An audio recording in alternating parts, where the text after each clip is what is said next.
If your team isn't performing, it's not because of their paychecks. You've tried that already, bigger salaries, bonuses, and more benefits. But your team still isn't hitting the mark. That's because the real issue runs much deeper. It's something far less obvious, something that doesn't look like a problem on the surface. For the last 35 years, I've worked with large and small organizations from Salt Lake City to Doha to Tokyo. I've seen this problem everywhere, and I found the approach that tackles the root cause, an approach that flips traditional management strategies on their head. It's not about offering more money, it's about understanding the hidden factor that's holding your team back.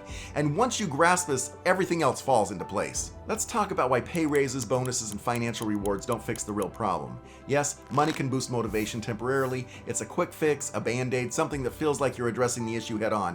But as you've already seen, those temporary boosts fade and the deeper issues rise to the surface. The truth is, offering more money doesn't solve the core problem. If money were the ultimate motivator, wouldn't every well-paid team be performing at its peak all the time? Yet time and time again, companies throw money at the problem and the results are still the same. Short-term motivation spikes, but the long-term performance falls off a cliff. Why? Because the problem isn't effort or even skill. There's something else creating friction behind the scenes, something you might not be seeing. The number one way to fix the deeper problem is something that I call cultural intelligence. I discovered this during a 10-year project in Qatar.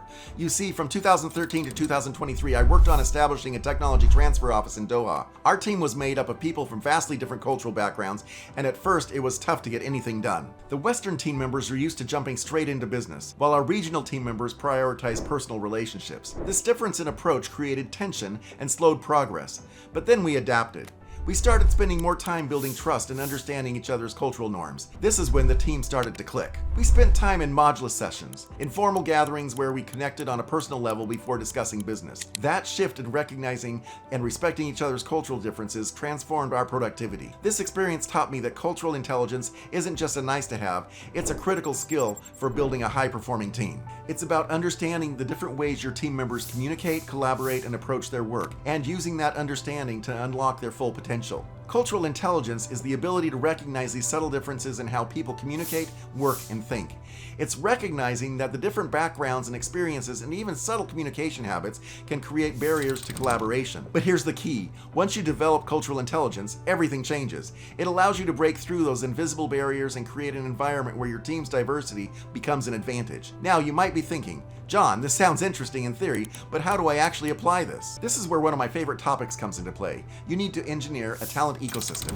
When I talk about engineering a talent ecosystem, I'm talking about designing a workplace where every team member feels empowered to bring their best. It's more than just having the right people in the right roles. It's about creating an environment where collaboration feels natural, where communication is smooth, and where your team's strengths complement each other perfectly. Think of it like building a well-functioning machine.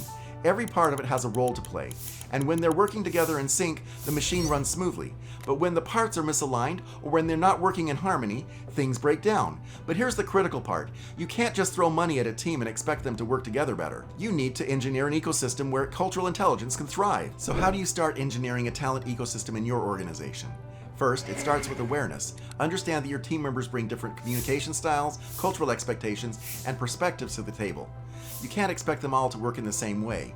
Once you recognize these differences, you can adapt your leadership approach to bring out the best in each team member. Second, build trust. Your team needs to trust each other, just like we did in those modulus sessions in Qatar. Trust allows team members to collaborate more effectively and solve problems together.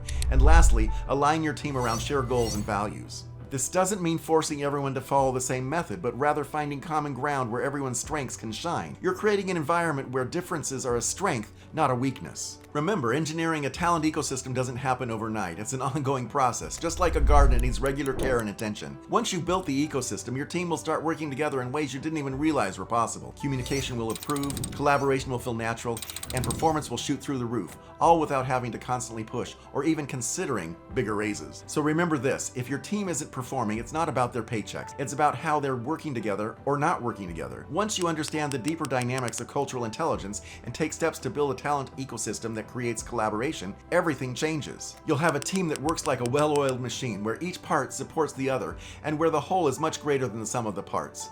This approach will transform your team and allow you to focus on the bigger picture. Stop relying on temporary fixes and start addressing the real issues that hold your team back. The shift is simple, but the impact is profound.